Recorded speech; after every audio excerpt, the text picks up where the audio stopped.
आदिम जाति कर्मचारी संघ के सदस्य मन अनियमित वेतन सहित दूसरा सुविधा के करें आवे मांग।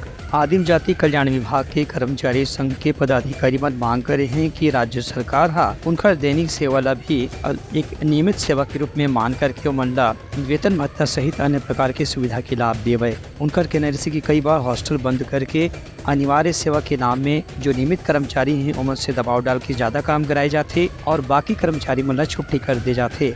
ऐसे में उनके सामने रोजगार के संकट पैदा हुआ थे। इस संबंध में आदिम जाति कल्याण विभाग के प्रांत अध्यक्ष माधव लाल यादव और प्रदेश सचिव विजय कुमार पाल हकीम की सरकार से पहले भी इस संबंध में मांग करे जा चुके हैं कि उमन ला नियमित वेतन के साथ में अलग अलग प्रकार की सुविधा के लाभ दिए जाए जो दूसरे कर्मचारी मन ला मिलते, लेकिन अभी तक के दिशा में कोई भी सार्थक कदम नहीं उठाए गए है। एक संघ ला एक फिर अपनी मांग ला रखना पड़ा थे। हमारा मुख्य मांग है दैनिक वेतन भोगी कर्मचारी के संबंध में जो कलेक्टर द्वारा स्वीकृत पद की वृद्धि बाबत और उन्हीं मांगों से संबंधित लगभग 6 मांगों भी हैं। वेतन निर्धारण होने के पश्चात उनको पेंशन की दिक्कत होती है, उनको पदोन्नति की दिक्कत होती है, उनको अवकाश की दिक्कत होती है और अभी हमारा एक मांग और जुड़ा हुआ उसमें कोई श्रेणी कटौती की जाए ऐसे करके एक मांग और जुड़ा।